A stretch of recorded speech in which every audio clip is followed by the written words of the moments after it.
আসসালামু আলাইকুম প্রিয় বন্ধুরা, আমরা আজকে ভেলার পাড়া জামে মসজিদ, কেন্দ্রীয় জামে মসজিদ এখানে আসছি। হঠাৎ করে আমরা এক মুরব্বীর সাথে আমাদের রাস্তায় দেখা হলো। সে দেখলাম যে অন্যরকমভাবে হাঁটতেছে। আসলে আমরা তখন তার পাশে একটা লোক ছিল, তার সাথে আমি জিজ্ঞাসা করলাম যে ভাই বা কাকা, আপনি কি তাকে চিনেন?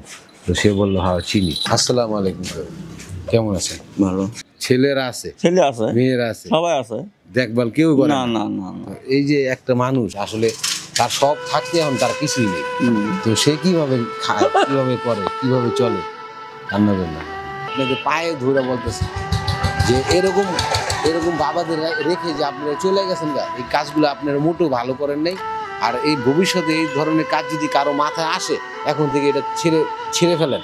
কারণ এইভাবে ছিঁড়া জুতা পরে রাস্তাতে হাঁটে কিন্তু সন্তানের জন্য নতুন জুতা কিনবে, সেই বাবাকে আজকে এই অবস্থা, তার পরিণতি।